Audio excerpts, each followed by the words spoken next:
Good morning. We continue with our community daily dose of Torah. Today, looking at some of the rules of Megillah reading. Megillah reading. I read to you from the beginning of this section of Shulchan Aruch, Dinei Kriyat HaMegillah. Number one, what position do you need to be in to reading Megillah? Korei Adam Megillah Ben Omed Ben Yoshev. He says you can read Megillah whether you're standing or sitting. It doesn't matter. It's not a tefillah where you stand on your feet to say the Amidah, for example. And it's not necessarily like Torah. We'll see in a second. Aval lo yikra b'tzibur yoshev lekatchila. It is not appropriate, at least in the optimal fashion, that if you're reading for the community, that you should be seated. Why? Mipnei kavod hatzibur. That is a rule about honoring the community. It's seen as too casual for you to be seated for something such as this. You got to read it for the community, so you should be standing. Okay. Hold on a second. Continuing. Interestingly, we have another halachic principle. It generally says trei kali lo mishtami, that you can't hear two voices at once. It's not easy to make out, and those of us whose hearing is starting to change, we understand this fully, how complicated it can be when there are different voices going on, even if they're doing the same thing.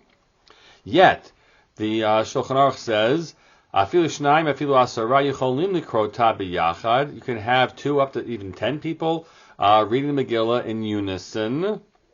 B'yotzim heim v'hashamim mehem, and they have fulfilled their mitzvah, and other people too. We're all reading it once.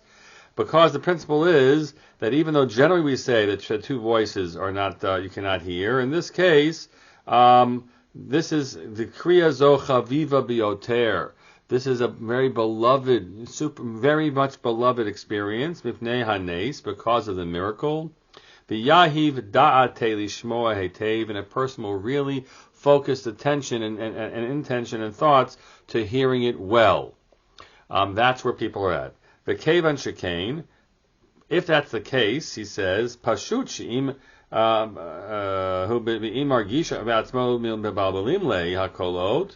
But that means that if you realize that, well, that's great. I love this. I love the Megillah. I love the story. But it's just too much stimulation, or it's just too complicated. So then you have to stop, because ultimately you have to be able to hear word for word the Megillah being read from the Megillah scroll in front of you, in front of the reader. And so as you obviously I'm sure realize, I've never been in any place where there is more than one Megillah reader at one time, because in the end we try to make sure we can focus. And certainly I'll just add to this, the challenge that you have when people are there and joyously present for Megillah reading.